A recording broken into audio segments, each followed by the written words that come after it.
دمعة تتلوها أخرى دمعة تتلوها أخرى من هموم كالستور من هموم كالستور كم لنا أمجاد عز كم لنا أمجاد.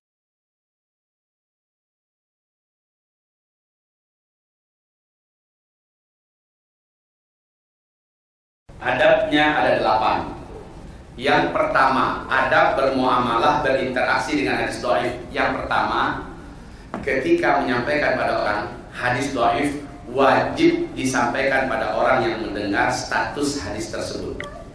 Ini hadisnya dhaif ya, wajib disampaikan Pak. Jangan sampai kesannya nipu orang seolah ini adalah hadisnya kuat dan sahih, gitu ya. Nggak boleh. Ini adab yang pertama. Adab yang kedua. Adab yang kedua, hadis dhaif tidak boleh kita bina di atas hadis itu keyakinan dan akidah. Oke, ini adabnya yang kedua. Urusan akidah dan keyakinan tidak boleh dibina di atas hadis dhaif. Adab yang ketiga, hadis dhaif tidak bisa dijadikan sebagai dalil dan hujjah dalam urusan pokok agama ini. Urusan usuluddin nggak boleh dalilnya dari hadis dhaif. Oke, ini adab yang ketiga. Adab yang keempat, hadis dhaif jika berbicara tentang satu masalah, ternyata ini hadis dhaif berbicara tentang satu masalah, ternyata ada hadis yang lebih kuat darinya, apakah itu hasan apalagi sahih, berbicara di masalah yang sama dan bertentangan dengan hadis dhaif itu, maka hadis dhaif tersebut langsung tidak dianggap, dibuat lewat, karena ada yang hadis lebih kuat yang bertentangan dengannya. Itu adab yang berapa? Adab yang keempat ya. Adab yang kelima, hadis dhaif bisa dipakai dan dijadikan dalil untuk urusan-urusan fadhailul a'mal, urusan-urusan keutamaan amal. Siapa yang mengamalkan amalan ini, Allah berikan untuknya pahala ini segini, kan gitu kan? Motivasi dan ancaman, targhib dan tarhib, boleh. Itu dari hadis dhaif. Nah, saudara-saudara kita dari jamaah tabligh, pegangan mereka yang motivasi mereka kan ada kitabnya Fadhail Amal. Ada yang tahu? Kitab Fadhail Amal itu sebahagiannya diisi oleh hadis dhaif. Salahkah kitab itu? Kalau melihat adab-adabnya, enggak. Toh hadis dhaif dibenarkan oleh para ulama dipakai sebagai dalil untuk Fadhailul Amal. Ya, agar kita bersangka baik juga dengan saudara kita di jamaah tabligh. Baik. Kemudian adab yang ke-6. Adab yang ke-6 ini ada A, ada B. A-nya, karena ini masih hadis Nabi. Hadis dhaif itu karena itu masih hadis Nabi, maka perkataan Nabi tetap lebih tinggi daripada perkataan manusia mana saja. Jadi begini, tentang masalah A, ulama anu berkata begini, kiai anu berkata begitu, syekh anu berkata begini, buya anu berkata begini, ustaz ini berkata begini. Ternyata ada hadis Nabi yang menyampaikan masalah yang sama, berbeda dengan semua kata-kata para alim ulama tadi. Dan ini hadis yang dhaif. Mana yang lebih diutamakan? Itu adabnya. Utamakan perkataan Nabi, ya, karena kata-kata Nabi lebih tinggi daripada perkataan manusia mana saja. Ini A. Yang B, jangan mencampakkan, membuang dan menghinakan hadis dhaif. Maaf, karena sekarang sudah ada muncul komunitas yang membagi hadis itu pada dua saja, sahih dan dhaif. Yang dhaif buang. Ini maaf nih Bapak, tidak beradab kepada Rasul, tidak beretika. Kalau bahasa kasar saya itu kurang ajar. Hadis dhaif masuk perkataan Nabi enggak? Kenapa tega dibuang? Itu hadis dhaif. Lalu di mana adab kamu kepada Rasulullah itu di mana? Selama dia masuk perkataan Nabi ya hormati. Saya minta maaf ini, saya minta contoh kepada Pak Yoko dari Pak ya. Yoko. Baik, umpama, nih Pak Yoko jangan tersinggung ya. Kan hanya contoh Pak Yoko. Nah. Saya salah seorang imam pengumpul hadis. Saya Imam Ahmad, umpamanya. Pak Yoko ini ada di level tabi'in. Contohnya, ini Pak Yoko. Pak Yoko menerima hadis dari Ibnu Sirin. Ibnu Sirin menerima hadis dari Abdullah bin Abbas. Abdullah bin Abbas menerima hadis dari Nabi Muhammad SAW. Berarti beliau level keempat, tabi. Oke. Sekarang saya datang sebagai Imam Ahmad, saya datang pada Pak Yoko.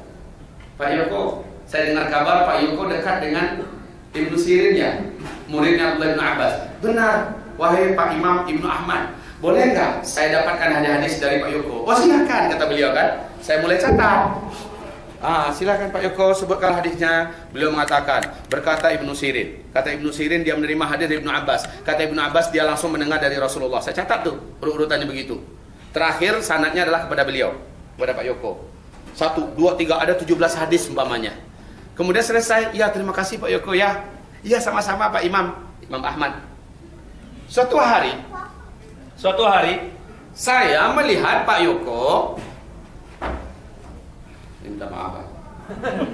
Suatu hari saya melihat Pak Yoko sedang ada di tempat terbuka, lagi kencing berdiri nembak tembok, nembak batang pohon, nembak ban mobil. Ya. Waduh, saya bilang, ini benar nih Pak Yoko. Saya pastikan dulu dari dekat. Ya, ternyata benar. Oke, saya ambil balik kitab saya. Karena para ulama pengumpul hadis itu punya standar. Hadis seperti apa yang harus dipertahankan di tingkat tinggi, hadis seperti apa yang harus dijatuhkan. Karena muru'ah atau apa nama bahasa Indonesianya?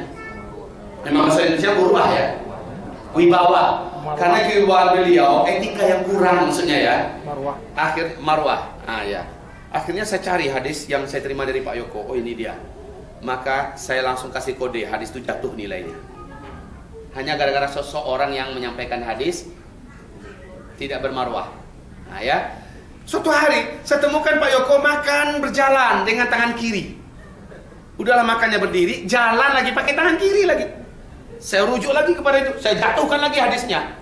Kalau tadi dari sahih ke hasan, sekarang saya temukan lagi, jatuh lagi ke dhaif. Nah begitu loh Pak. Nah sampai ketika dhaif jiddan. Kapan dhaif jiddan? Beliau ternyata orangnya sangat pelupa. Ya ini umpama ya, lengkap sudah. Tapi yang jelas itu hadis masih dari hadis Nabi Muhammad SAW. Taib. Berarti yang B nomor 6 tidak sopan, tidaklah hormat kepada Rasulullah jika berani mencampakkan hadis-hadis dhaif. Karena dhaifnya sebuah hadis tergantung pada sanad yang menyampaikan hadis. Paham sekarang Bapak Ibu? Oke. Sekarang adab yang ketujuh. Di adab yang ketujuh, hadis dhaif yang menceritakan tentang suatu kejadian di masa depan yang nanti akan terjadi, apabila benar-benar terjadi sesuai dengan kenyataan, maka hadis tersebut langsung dari dhaif naik ke tingkat tertinggi sahih. Kalau betul sudah terjadi. Ya, baik. Adab yang ke-8. Ada yang ke-8. Apabila hadis dhaif tersebut didukung oleh hadis-hadis dhaif yang serupa, tapi jalur orangnya beda-beda. Dhaif, tapi banyak jalur orang yang meriwayatkannya, maka hadis itu langsung naik statusnya kepada hasan li ghairi. Paham? Naik statusnya kepada hasan li ghairi. Oke, sekarang pembahasan kita tentang umur umat Islam adalah hadis dhaif. Ada dua kelompok hadis di sini.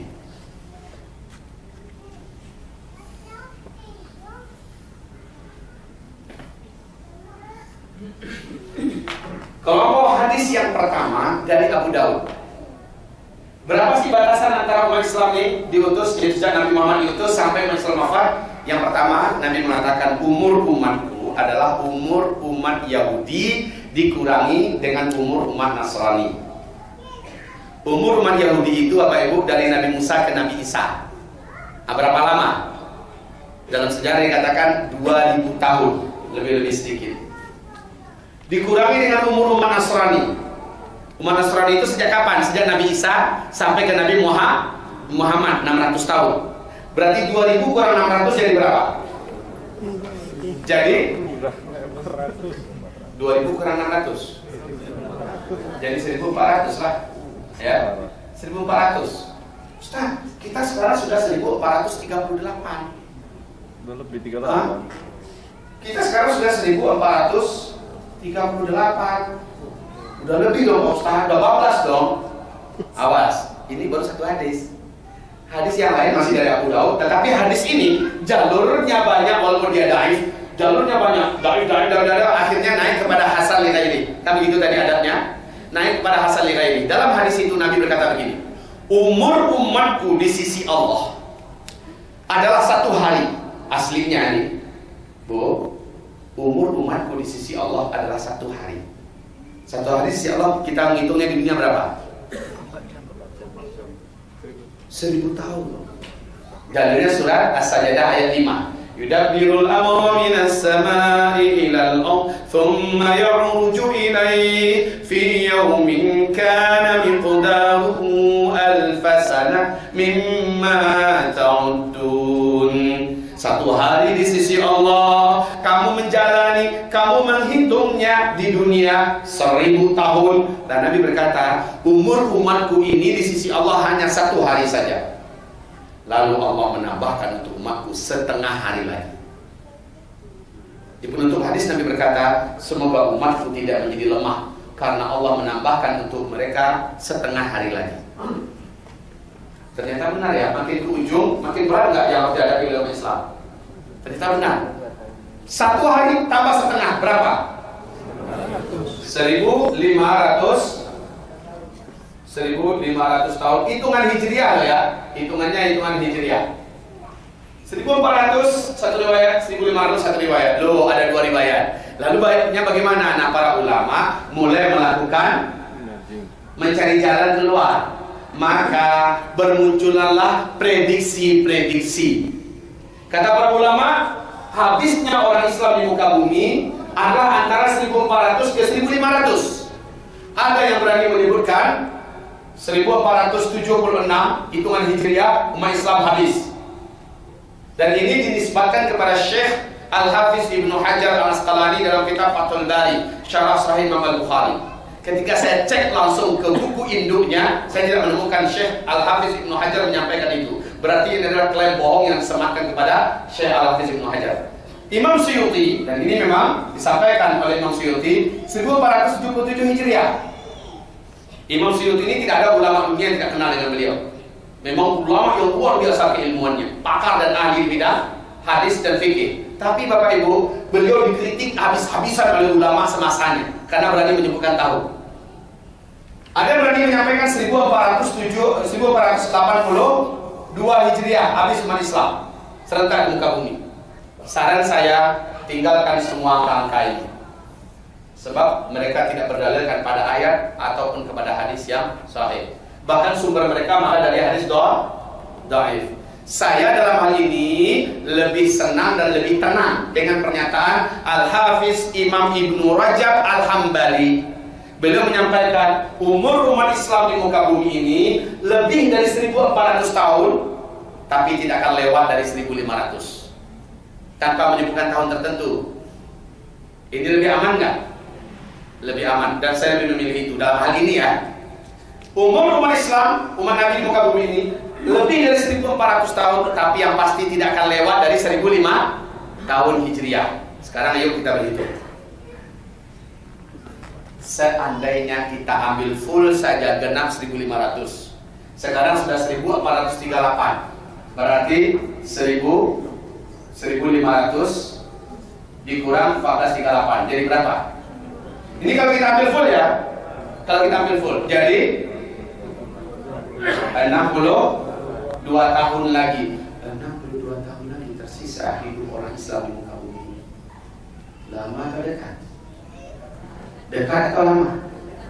Udah cepat sekali waktunya dekat, gitu gimana? Baik, kita lanjutkan. Ini Hijriah loh ya. Ini Hijriah. Hijriah itu kan sejak Nabi hijrah dari Mekah ke Madinah, ya loh. 13 tahun beliau di Mekah, berarti nggak masuk hitungan dong. Menghitung umur umat Islam bukan sejak Nabi hijrah, tetapi sejak beliau diutus sebagai Nabi dan Rasul. Artinya ada 13 tahun di Mekah yang harus ditambahkan lagi. Nah, maknanya 62 ini harus dikurangi 13. Berapa? 49 tahun lagi hitungan Hijriah.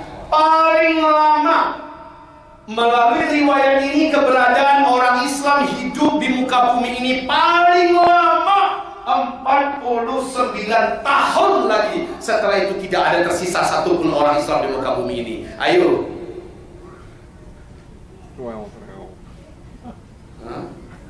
Ustaz, itu kan hadisnya hadis dhaif kan Pak Ustaz? Iya. Tapi pertanyaan saya balik. Masih hadis Nabi kan itu? Masih hadis Nabi tidak? Memang kita tidak membangun akidah dan keyakinan di atas itu, tetapi sekedar tahu dan mengilmuinya sah. Toh yang pasti tanda-tanda ini yang harus perlu kita dekatkan. Kita lihat, Masya Allah, tanda-tandanya ada sekarang. Kalau begitu pertanyaan terbesar saya kepada Bapak Ibu semua, apakah dengan begitu dekatnya waktu yang tersisa buat kita hidup di muka bumi, bisa jadi ini lebih dekat daripada yang kita ceritakan sekarang?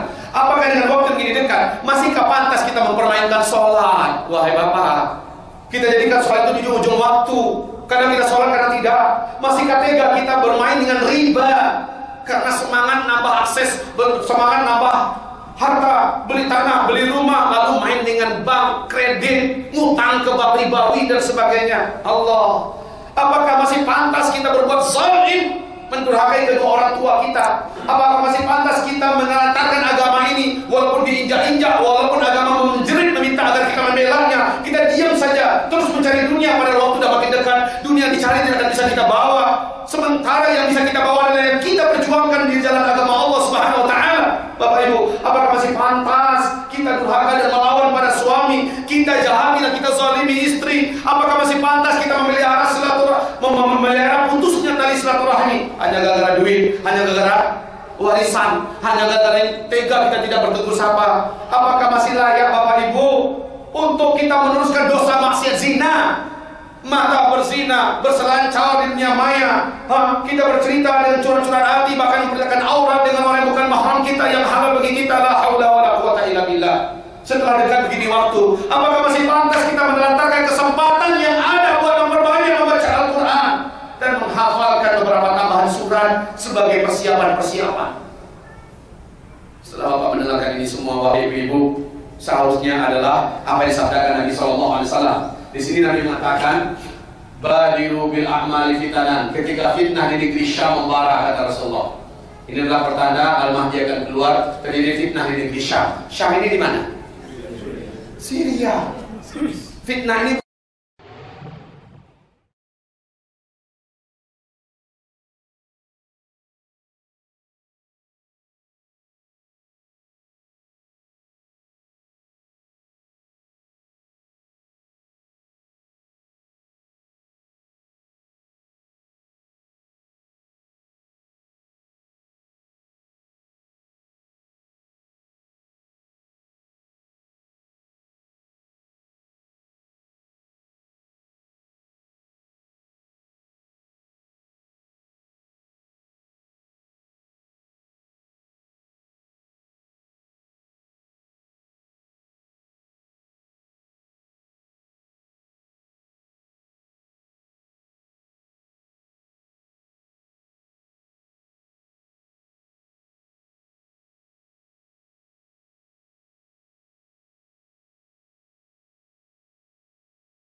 Tengah danau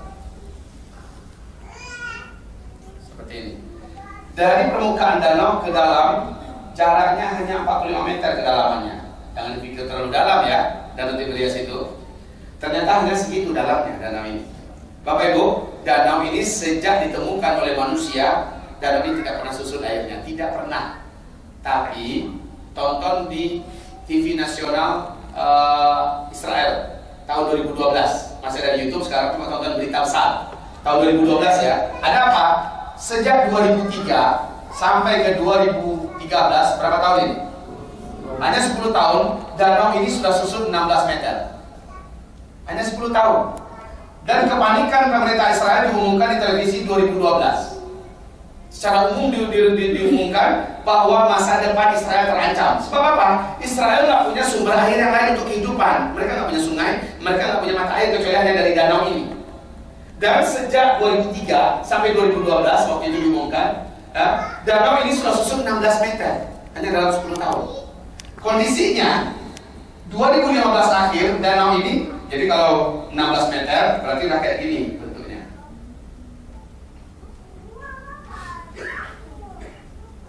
Ya.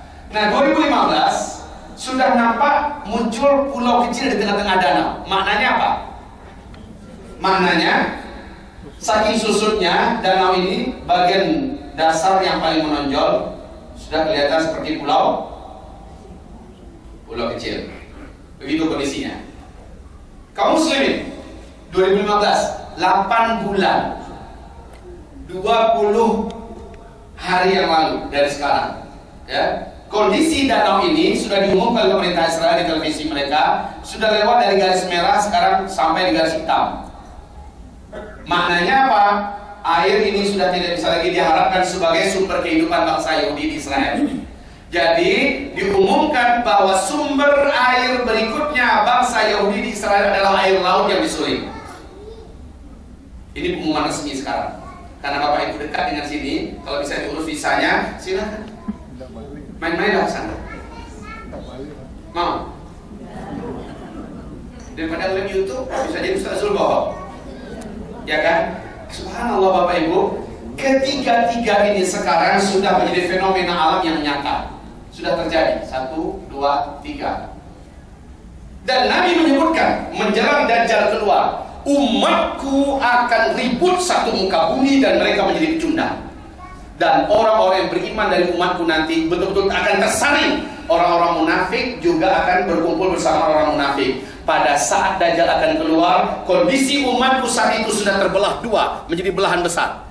Satu belahan mukmin seluruhnya, orang beriman yang tidak ada kemunafikan sedikit pun. Sementara satu belahan yang lain munafik, tidak ada orang beriman di dalamnya.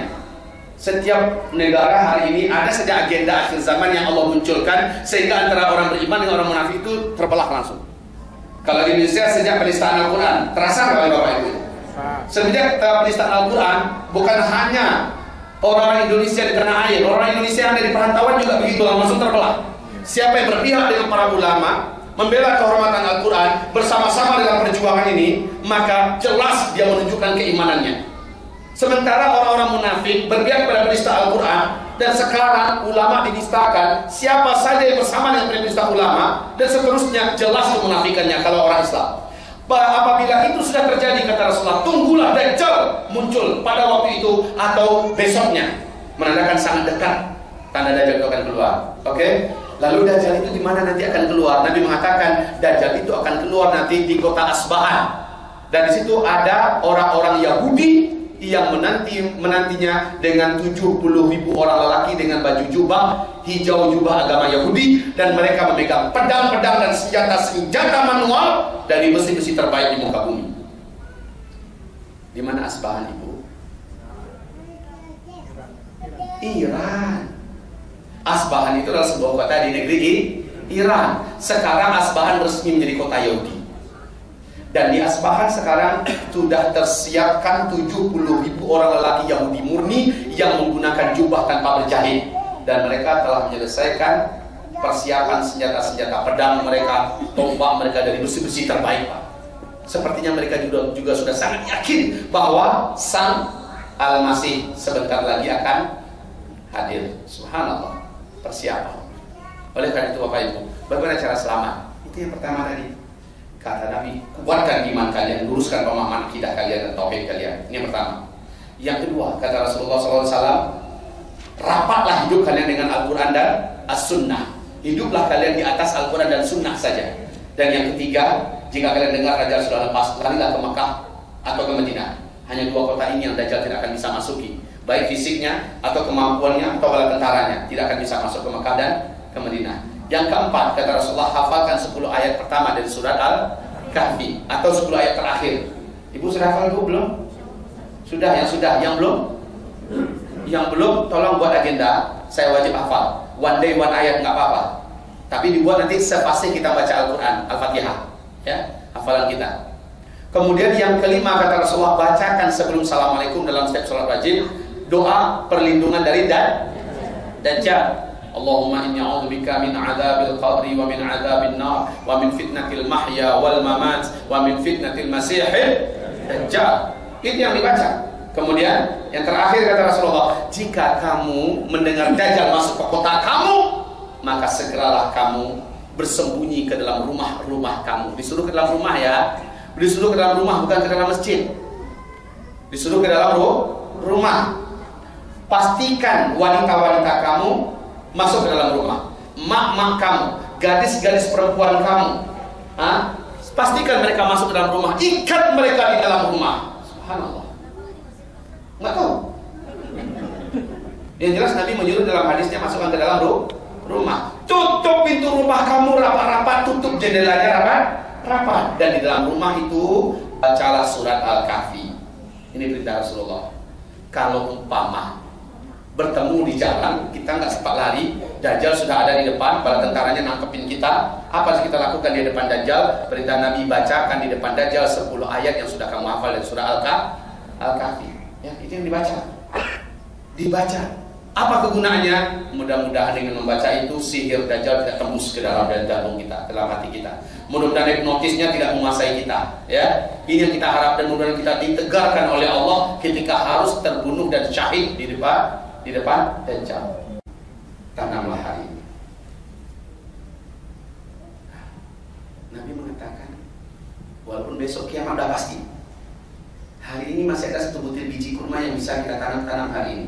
Padahal Bapak Ibu tahu kan, tanam kalau biji kurma kalau ditanam 4-5 tahun yang akan datang baru mulai berbuah. Dari semua kiamat, kenapa Nabi masih menyuruh untuk ditanam? Maknanya ini adalah sedekat apapun berita-berita ini yang akan kita hadapi, sedekat apapun, apa saja amal baik hari ini yang bisa kita start memulainya, walaupun seharusnya hasilnya 10 tahun yang akan datang. Sekarang masih bisa nggak? Masih ada kesempatan? Masih, lakukan sekarang. Buat sekarang. Itu loh.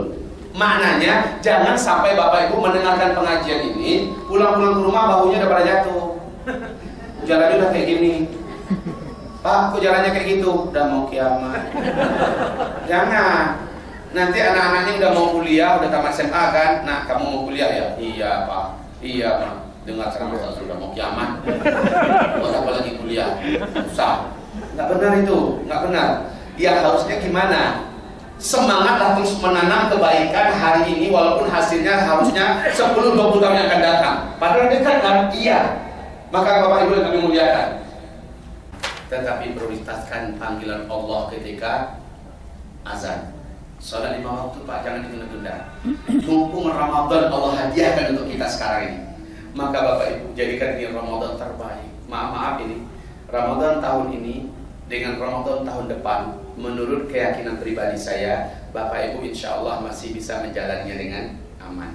Tetapi Ramadan tahun-tahun berikutnya, secara pribadi saya sudah sangat saksi bahwa dunia ini masih aman, Pak. Saya yakin dengan seyakin-yakinnya bahwa bumi ini sudah chaos-chaosnya. Semoga ketika itu Bapak nyalinya sudah kuat karena amalan kita yang kita amalkan. Nah ini Ramadan, jangan sia-siakan. Ramadan ini banyak kan baca Quran. Tahajudnya bangunlah, mentang-mentang udah tarawih, lalu tahajud enggak, jangan sampai. Ya, usahakan Bapak Ibu bulan Ramadan ini lebih hebat daripada bulan Ramadan tahun sebelumnya. Lalu Bapak Ibu juga berubahlah Pak. Berubahlah wahai Ibu, lebih soleh daripada sebelumnya, lebih solehah daripada sebelumnya. Ya, Wahai Bapak Ibu yang kami muliakan, karena yang kuat dan selamat hanyalah orang yang punya iman dan stok amal soleh yang banyak.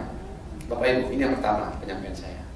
Yang kedua, tolong apa yang Bapak Ibu dengar sekarang, share kepada yang lain.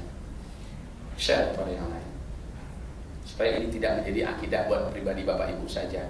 Semoga energi dan power akhir zaman itu mengalir ke orang-orang lain.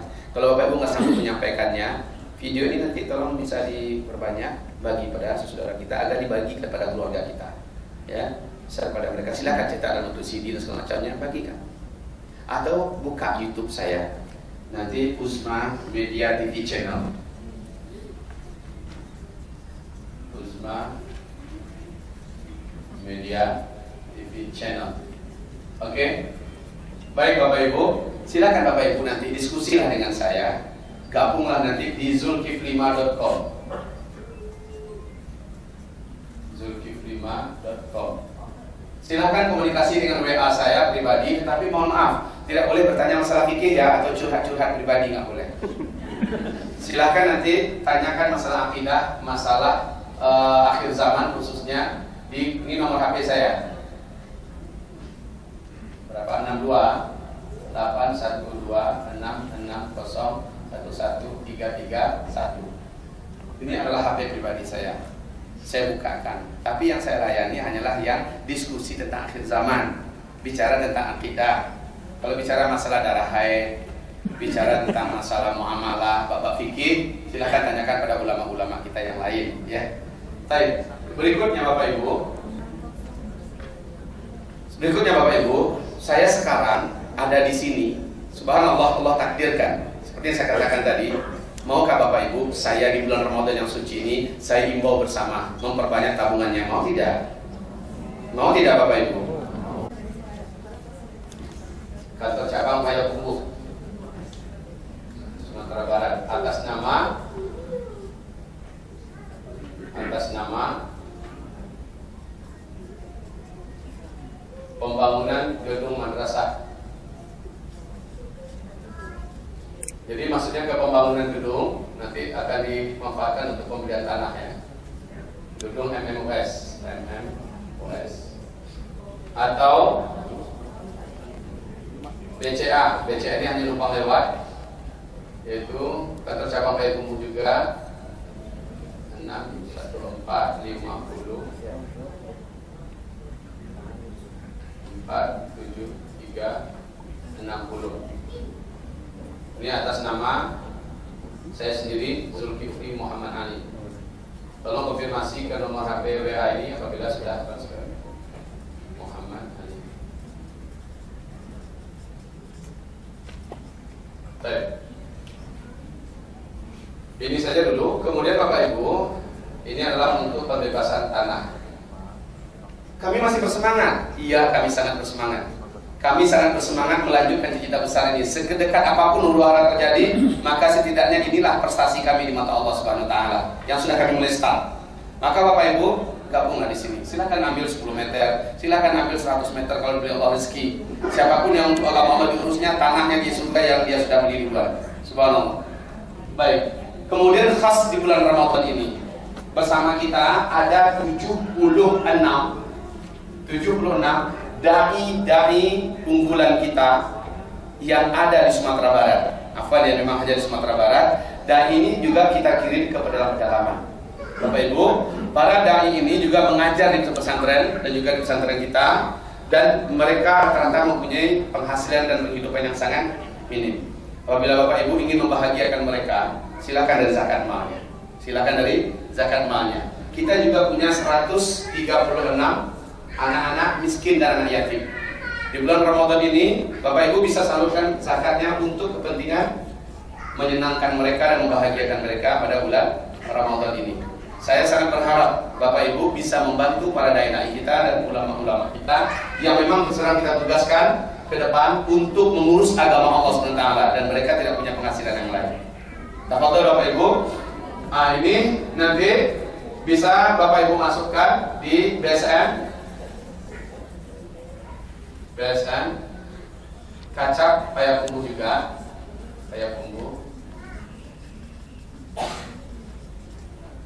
Ini Ustaz sebagai beberapa pesantren yang saya pilihkan, dan di pesantren kami, di madrasah kita, biasa kita berkumpul atas nama Haji Zulkifli. Nomor rekeningnya